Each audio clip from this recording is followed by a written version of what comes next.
Welcome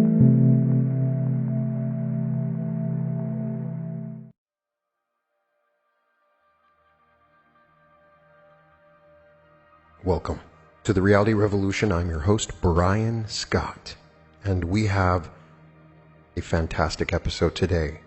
We're going to talk about something I probably should have addressed a long time ago, as it is a fundamental part of my book, The Reality Revolution, and this is a topic that is discussed by many amazing authors and gurus.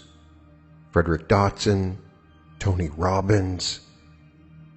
And for me personally, this is one of the most powerful things that changed my life. If I was to give you one thing that fundamentally changed my life and allowed me to create the realities that I wanted to create, it's shifting my identity. I wanted to talk about identity shifts and why this is the key fundamental element to shifting realities. We talk about the law of attraction, the law of assumption, but behind it all, it's the identity. The identity is the key element. Shifting your identity. We can see evidence of the power of identity shifts everywhere. From someone who's obese to becoming an elite athlete, from the heavy smoker to being a non-smoker, from failing English classes to being a celebrated best-selling author. Stories like this inspire us. Why is that? Because they show that transforming ourselves and our lives is possible, and yet sadly for many, living the lives of their dreams remains a fantasy too good to be true. I know that many of you are straining and struggling to achieve your goals, and you seem unaware of the most fantastic success hack for goal achievement in every area of your life. Shifting your identity. What exactly is identity? Tony Robbins defines it as simply the beliefs that we use to define our own individuality. What makes us unique, good, bad, or indifferent from other individuals. And our sense of certainty about who we are creates the boundaries and limits within which we live. As Tony Robbins says also, your capability is constant, but how much of it you use depends upon the identity you have for yourself. Life becomes so interesting and fascinating once you realize there are many versions of yourself and millions of options that await you.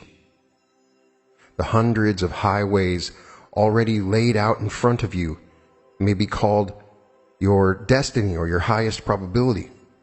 When you shift your identity, you shift your reality. As Frederick Dotson points out, there are plenty of hard science indicators that an identity shift causes a reality shift. But here's just one of the more extreme examples. In researching multiple personality disorder, it has been proven again and again that extreme changes can occur when someone shifts identity. In clinical studies of multiple personality disorder, people have been witness to lose 20 pounds within a few days. Facial scars suddenly disappear completely as if they had never been there or returned when they shifted back. People's voices, memories, and looks transformed within minutes and so on. But an identity shift does not only change the body, it changes the whole body of experience, as science will someday have the courage to admit. Since the outside world is not separate from consciousness, changing the self equals changing the outside world. In this light, you may understand how superfluous and unnecessarily complicated it is to use affirmations and visualizations in order to make something happen out there. We've established on this podcast that at every moment you're always sort of standing at a crossover point between many realities. Which direction you take is your choice.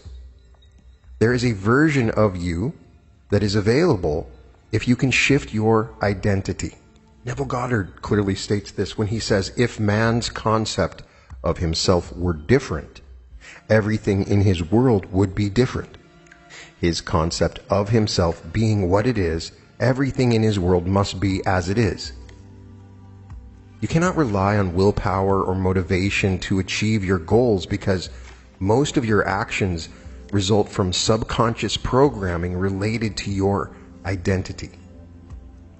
You have been told what you can or cannot do throughout your life, what your talents are, how you should behave, and how the world around you works.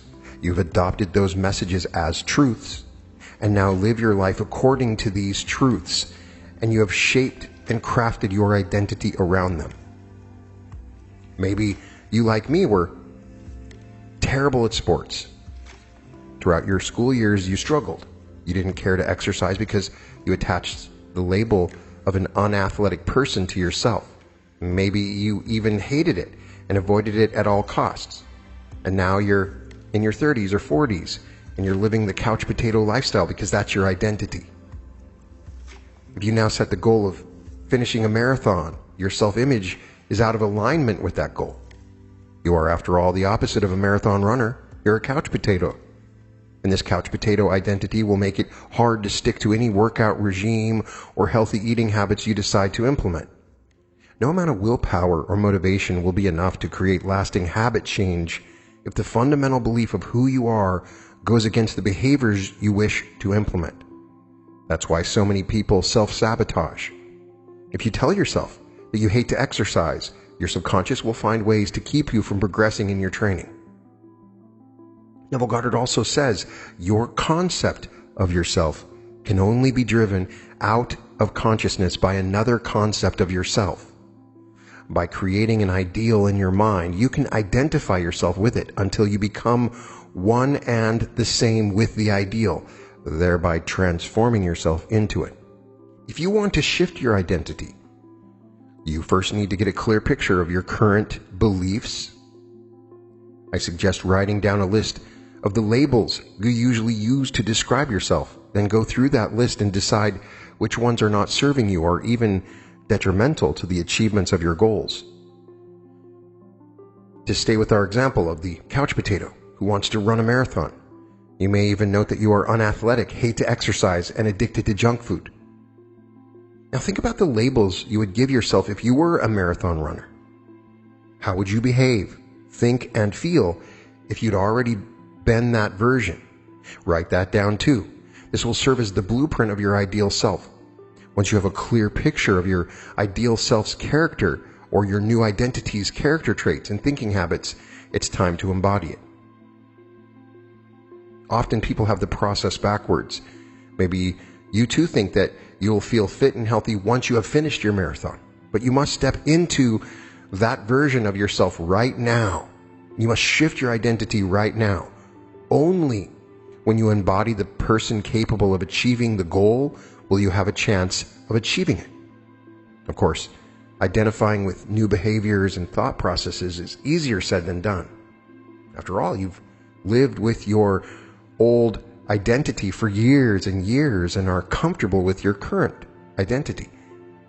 If you've identified as someone who hates to exercise for the past 20 years, you don't suddenly wake up tomorrow as someone who enjoys themselves most when breaking a sweat. This is why visualization techniques and affirmations and a daily journaling practice are helpful. Using these tools can reprogram your subconscious mind and change your self-image. Remind yourself daily of the person you want to be, the person who can achieve the goals you set out to achieve, and who is already living the life you want to live.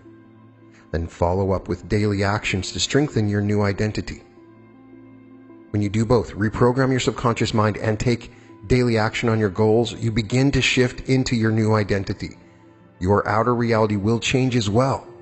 You will achieve the goals you set for yourself and start living the life you once dared to dream about. What exactly is an identity shift? How can you successfully change your identity by changing your beliefs? An identity shift is when you choose to change your identity, moving closer to your ideal self. In doing so, you can become the person you want to be and live a better life. If you want to change your identity, it's a good idea to change your beliefs about yourself first. If you take actions that conflict with your identity, it can create internal confusion that leads to an identity crisis. So we must avoid an identity crisis. Identity crisis causes you to feel disoriented, question your beliefs, and fear the pain of the unknown. For example, if you identify as an honest person, and then you lie to your spouse on top of your guilt for lying, you may be in disbelief that you lied because it goes against who you are, and you may start to question whether you truly know yourself. In other cases, identity crises are triggered not by actions you take, but by experiences you have. One common example is the midlife crisis, which results from a struggle to transition from the identity of a young person to that of an aging person. A midlife crisis is usually triggered by something that conflicts with your perceived identity as a young person. You reach a certain age, you notice your body aging, or someone says something to you that they wouldn't say to a younger person. Anytime you adopt an identity that's tied to something that changes, such as your age, attractiveness, or job, you're almost guaranteeing an identity crisis at some point down the road. How do we have an identity shift? Well, first, to avoid the identity crisis, if you want to change your behavior, change your identity to fit the behavior you want to maintain. Since your identity comprises your beliefs about yourself, use the strategies that I discuss for changing beliefs to do this. For example, if you want to lose weight and become stronger, you need to shed the identity of an overweight person and the belief that this is fundamentally who you are, and adopt the belief that you are a healthy person. With your new identity, when someone gives you the choice between a donut and oatmeal, you'll be less tempted to indulge in the donut because that's just not who you are. Rather, you are someone who values your health and longevity, and the way to support those values is to choose the oatmeal. In some cases, you may not need to discard your old identity entirely, but rather expand it to encompass your ideals. There may be nothing about your current identity that is holding you back from achieving your goals and living the life you want, except that it doesn't include certain beliefs. As long as the beliefs and characteristics that you want to adopt don't conflict with your current identity, which could cause an identity crisis, decide to expand your identity to encompass these traits. If you're an ambitious introvert with dreams of becoming a top-selling realtor, you don't have to abandon your introversion or your dream. Instead, you become an ambitious introvert who is also confident, personable, and an expert in architecture and design. Paradoxically, although you can't change your behaviors without changing your identity, neither can you change your identity without changing your behaviors to reinforce it. In order to have an identity shift, first, change what you believe about yourself. Then, internalize those beliefs through your behavior. In other words, through your words and actions. The more you walk the walk and act as if you are the person you're trying to be, the more you will become that. This is the key to having an identity shift. So take a few moments now to evaluate your current identity and the identity you would like to embody. Then follow these steps to have an identity shift. First of all, relax. Get into an open-minded state. And secondly, ask yourself, who am I? Write down whatever comes to mind. Repeat this multiple times, each time writing whatever occurs to you, and continue until you hit on something that resonates with you. Third, if you're having trouble figuring out who you are, try this exercise. If there were an entry about you in the dictionary, what would it say? Alternatively, if you created an ID card that reflected who you really are, what information would it include and what would it exclude? Would it have your photo, physical description, beliefs, affiliations, motto, aspirations, abilities, accomplishments? Fourth, reflect on the way you've just identified yourself. Does your identity evoke pain or pleasure? If it carries pain, remember that you have chosen to adopt this identity. It doesn't define you, and you can just as easily choose to alter it. Fifth, write a list of all the qualities you would want to include in your identity. Think of the people who possess these traits. Now imagine yourself embodying these qualities. How would it affect how you talk, think, and feel? Sixth, describe in detail who you want to be. When you assume this new identity, what kinds of actions, thoughts, and emotions do you want your new identity to trigger? Seventh, create a plan for embodying your new identity. What behaviors would you need to adopt to be consistent with your new identity? Which friends would you spend your time with to reinforce your new identity? And finally, commit yourself to this change.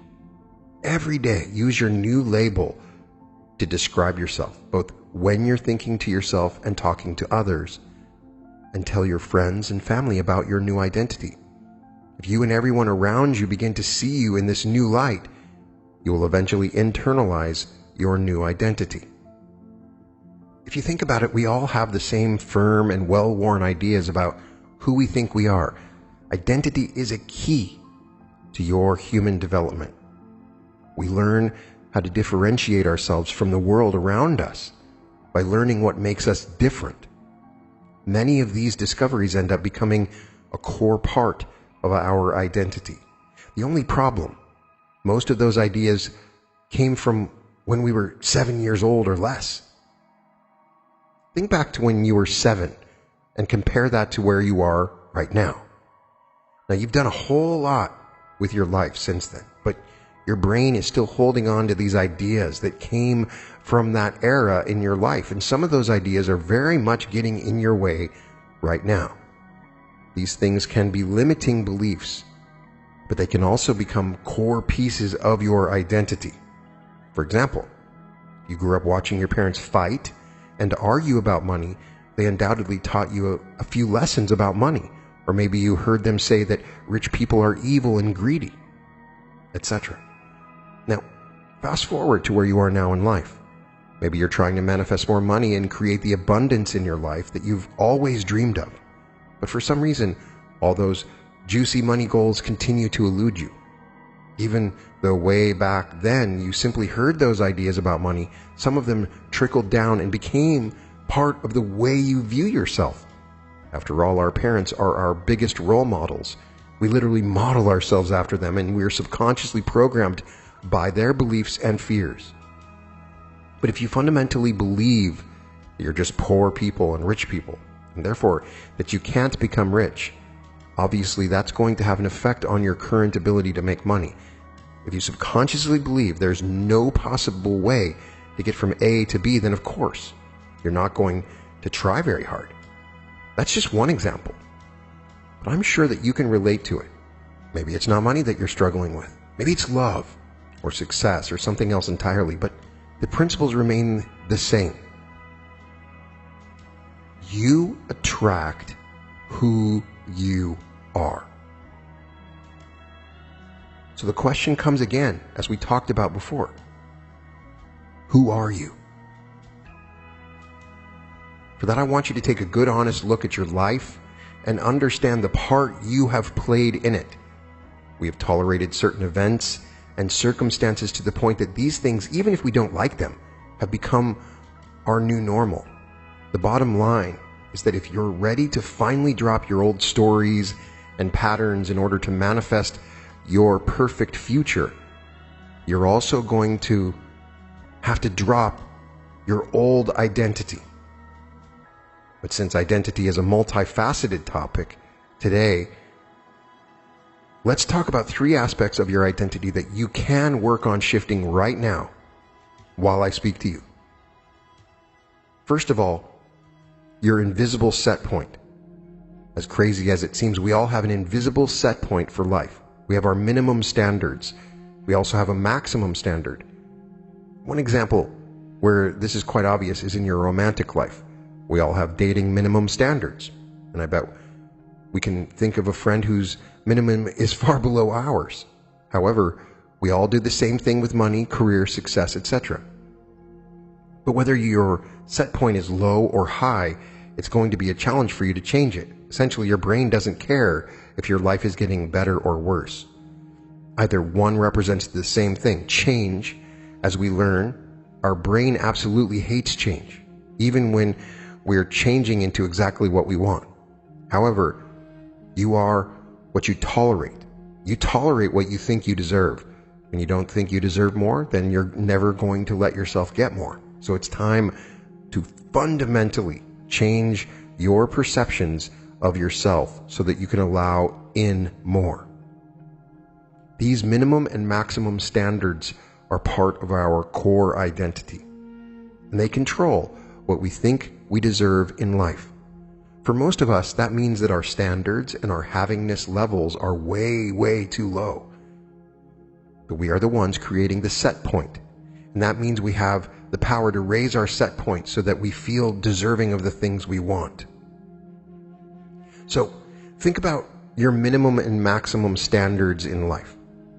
Maybe you would never dream of taking a job that paid less than $50,000 a year. But what would happen if you changed that to $75,000 a year? What is your minimum and maximum standards for love, wealth, health, all of it? Maybe you sometimes see a very attractive person somewhere and you think to yourself, oh, out of my league. Well, what if they weren't? What would you be doing differently if you didn't make that assumption?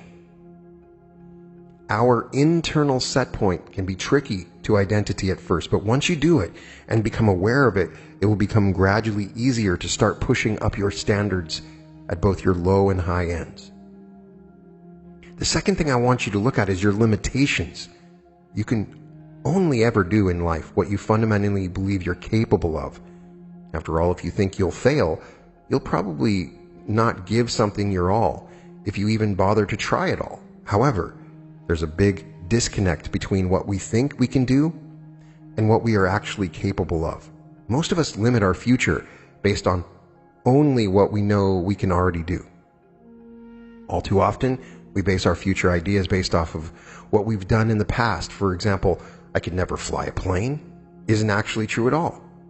With enough training, you probably could learn to fly a plane. So why is it so easy to tell yourself, I can't?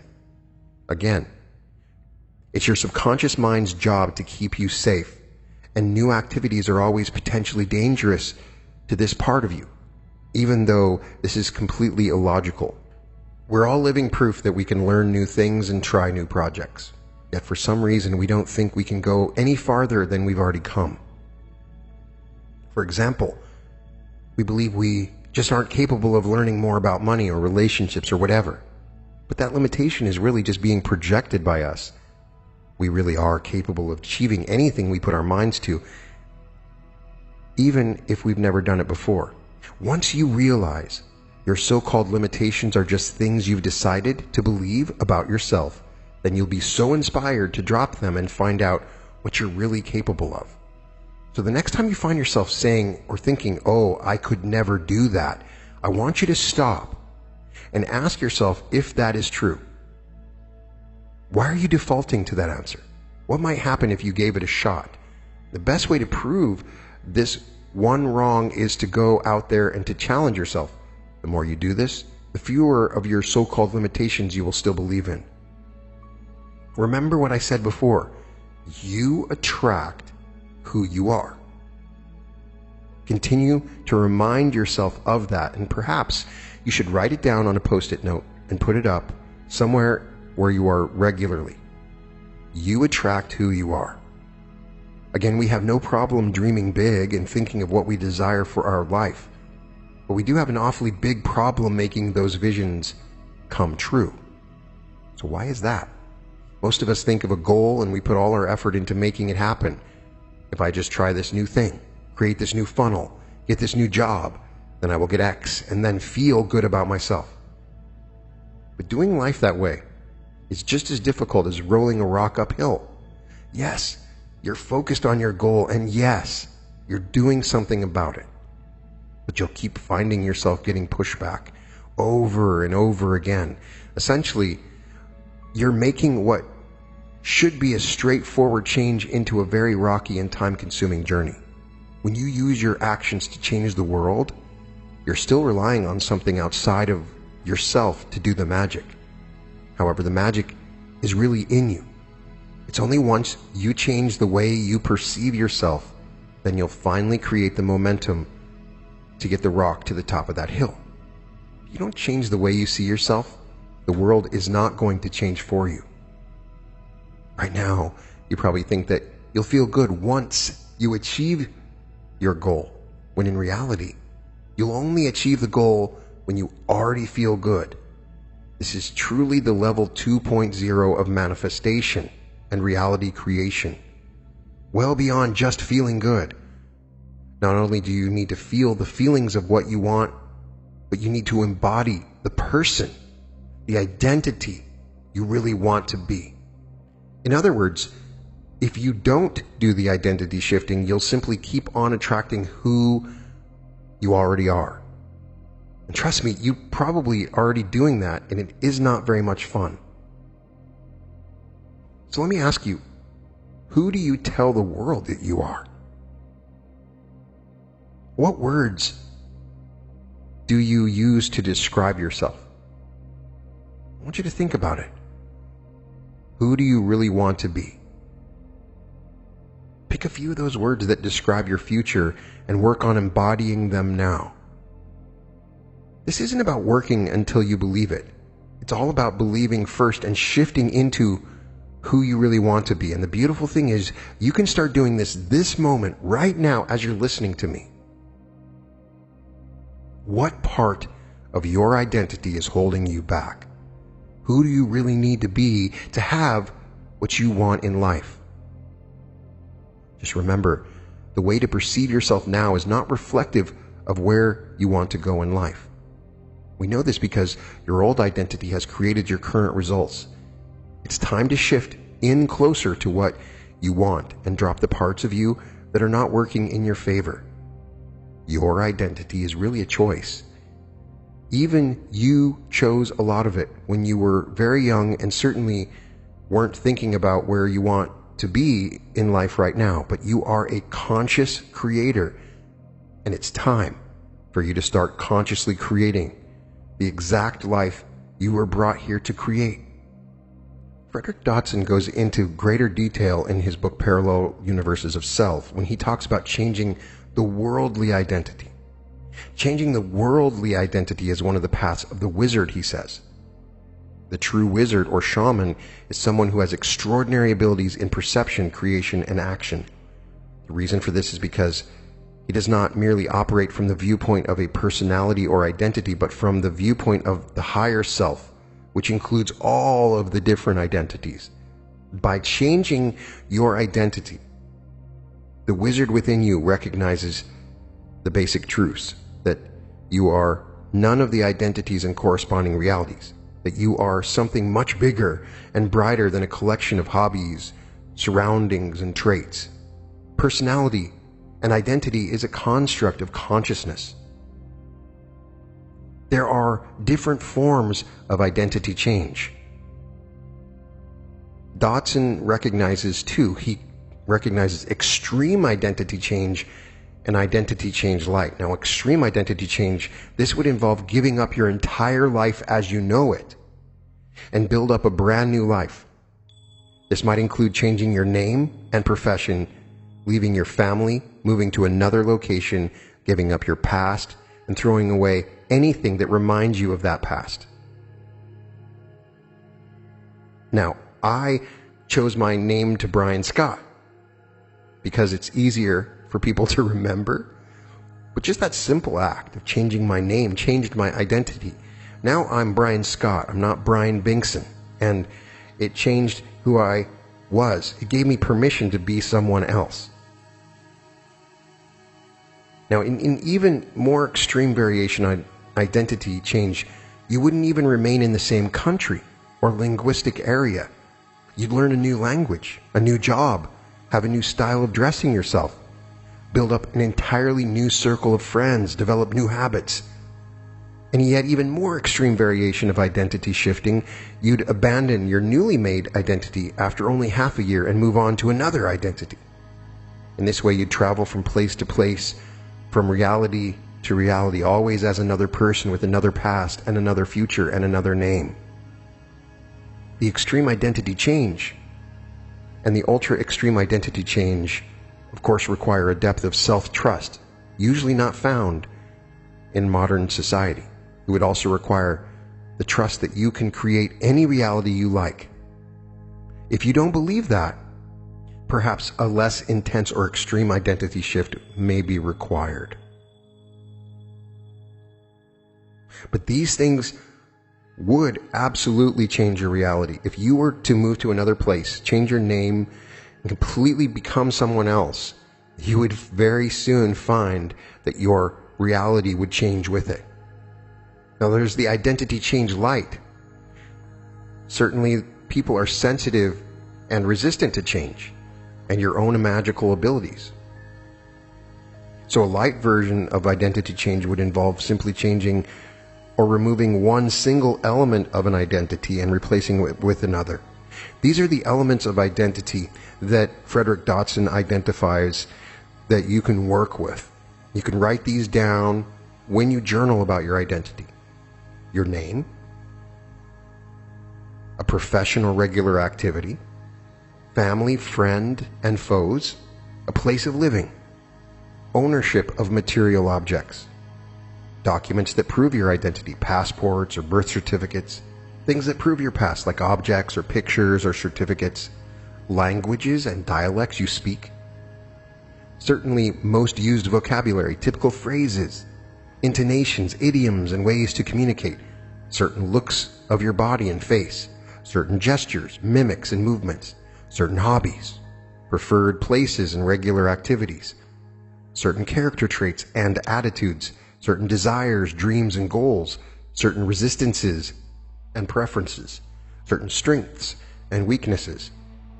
Changing, removing, or replacing even one of those elements can be a fun cause of a slight identity shift, and it can give you a fresh rush of energy. You could change the name by which people call you. You could change the friends you spend time with. You could even change your enemies. You can change your job or where you live. You could change the way you behave and speak. Cults and sects often use methods of de-identification, but not for purposes of reality creation, rather for purposes of re-indoctrination into their specific belief system. In changing elements of the world self, you are having fun, meddling with your core identity, which is basically a mask hiding your soul.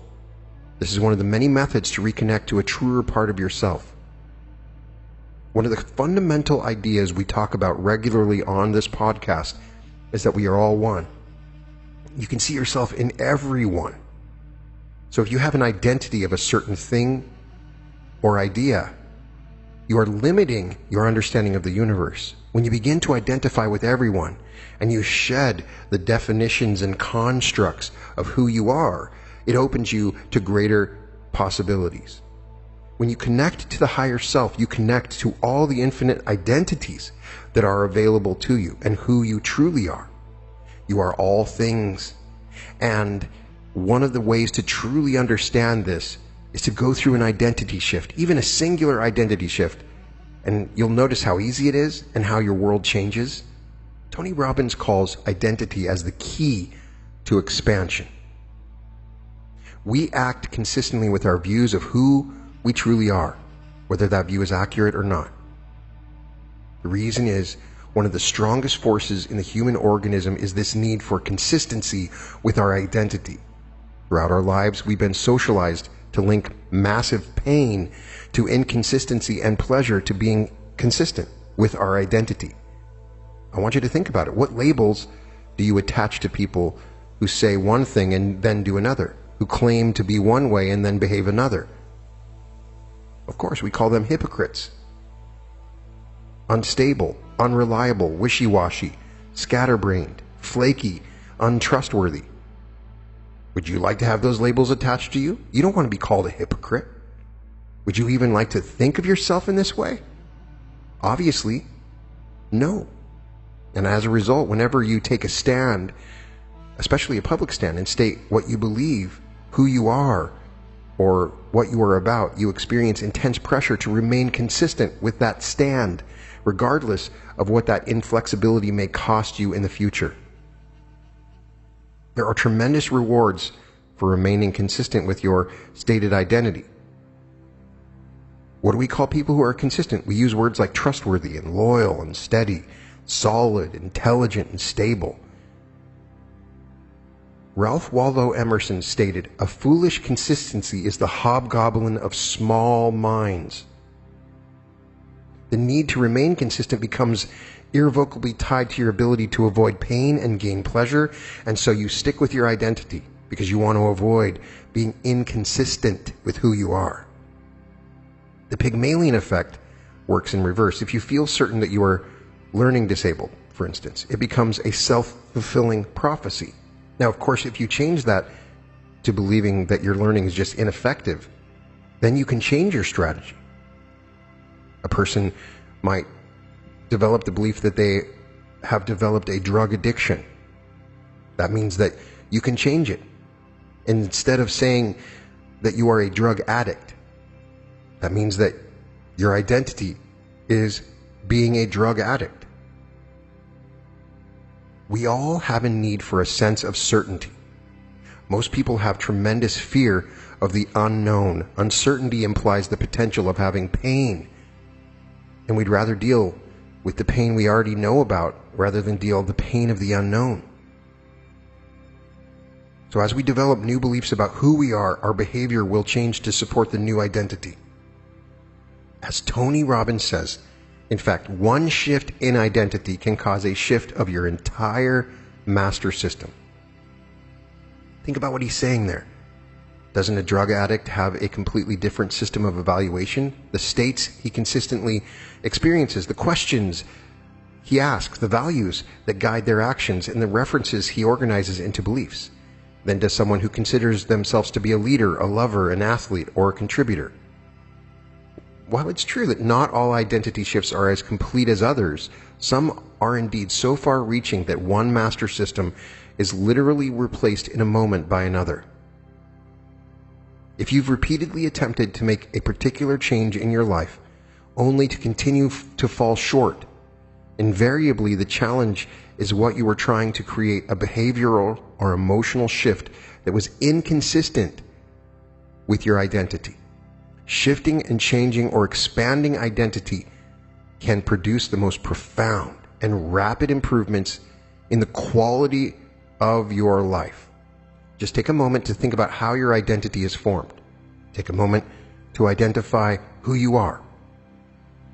Who are you? Not what your friends think of you or your parents. Who are you? Who do you want to be? You don't have to be a prisoner of your past. You don't. Your past has defined you up to this point because you didn't understand that you have the ability to change your own identity. Are you now the same person you were when you started to play this episode? I am continually redefining myself, and I continually catch myself when I am stuck in my old identity. So the next time you catch yourself saying, "I could never do that," or "that's just not me," I want you to take a moment to consider the impact of what you're saying or thinking. Have you limited your concept of who you are? Take advantage of every opportunity to expand your identity. Get yourself to do those things you don't think you can do, and use your new actions as a reference that gives you a sense of certainty that you are more than you thought. Begin to ask yourself, what more can I be? What more will I be? Who am I becoming now? Think about your values and your dreams and commit to yourself that regardless of wherever you're at, your environment, say to yourself, I will consistently act as a person who is already achieving these goals. I will breathe this way. I will move this way. I will respond to people this way. I will treat people with the kind of dignity, respect, compassion, and love that this person would be that you want to identify with. Right now, you are at a crossroads. This is your chance to make the most important decision you will ever make. Forget your past. Who are you now? Who have you decided you really are now? Don't think about who you have been. Who are you now? Who have you decided to become? Make this decision consciously. Make it carefully. Make it powerfully. There are 2 meditations on the channel that you can check out that are dedicated to identity shifts. You can check out the Identity Shift Meditation and Shifting Your Identity Meditation. Both of them are a little bit different, but those, through meditation, attempt to define your identity. But it goes way beyond meditation. And I apologize for not addressing this much, much sooner. I want you to consistently think about this on a regular basis. Who am I? And I want you to start to define a new identity for yourself that is what you want to be. Not in the things you're experiencing, but who you are, because who you are will attract all the things in your life. And it's that simple. You can change your identity in a millisecond. For most, it takes a long pattern of autosuggestion and changes in their own behavior and actions. But at your very core, you can change it right now. If you identify with your higher self and identify all the limitless possibilities available to who you truly are. And I challenge you to thoroughly question your identity and all the things that make up who you think you are, and to change those beliefs into who you want to be. You can find all episodes of The Reality Revolution at therealityrevolution.com. And welcome to The Reality Revolution.